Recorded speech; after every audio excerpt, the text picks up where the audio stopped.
আগেই তো ভালো ছিলাম যারা বলছেন তাদের জন্য একটা সমীকরণ। আজকে দেখলাম ব্যারিস্টার ফত বলতেছিল যে হাসিনার সন্তান জয় এবং পুতুল, জয় আমেরিকান নাগরিক, ইহুদি বিয়ে করছেন, কয়েকদিন আগে ডিভোর্স হয়ে গেছে, মিলিয়ন মিলিয়ন টাকা দিয়ে তাদেরকে এটা সলভ করতে হয়েছে, জরিমানা দিতে হয়েছে। টাকা কোত্থেকে আসছে? বাংলাদেশের জনগণের রক্তচোষা টাকা।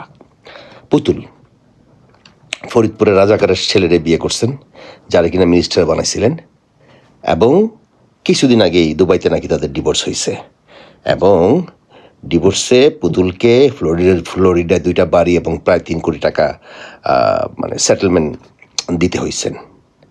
কোত্থেকে আসছে টাকা? বাংলাদেশের জনগণের রক্তচোষা টাকা। দেখেন, জয়, পুতুল সব বিদেশি নাগরিক, আর কম্পেয়ার টু আগের সরকার আর বর্তমান সরকার, আমাদের বাংলাদেশের কি বলবো, এ যাবৎকালে সর্বোচ্চ বেস্ট নেতা মেজর জিয়াউর রহমানের এবং খালেদা জিয়ার ছেলে তারেক রহমান 17 বছর নির্বাসনে ছিলেন, নাগরিকত্ব নেন নাই। বাংলাদেশের বর্তমান প্রধানমন্ত্রী। পুতুল এবং জয়ের ছেলে মেয়েদের অবস্থা দেখেন। কদিন আগে একটা ছবি ভাইরাল হয়েছে তার মেয়ের, কি টাটু টাটু আঁকা, বোঝাই যায় যে এডিক্টেড অ্যান্ড অ্যালকোহলিক, পুরুষোহলিক। কম্পেয়ার টু তারেক রহমানের মেয়ে দেখেন, মাশাল্লাহ, দেখলেই বোঝা যায়।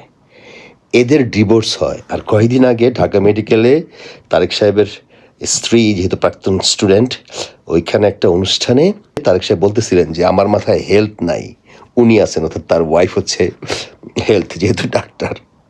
কতটুকু রেসপেক্ট দেখেন বউয়ের প্রতি। এই হচ্ছে শিক্ষা।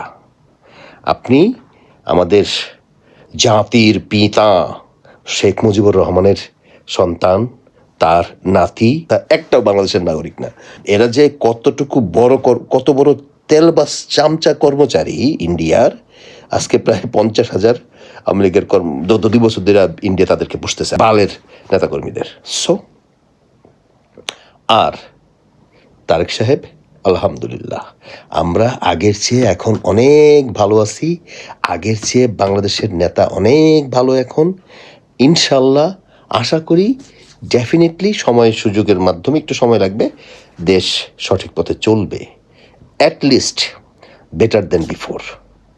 আল্লাহ হাফেজ। তারেক জিয়া, তেল দিলাম, আগায়া যান।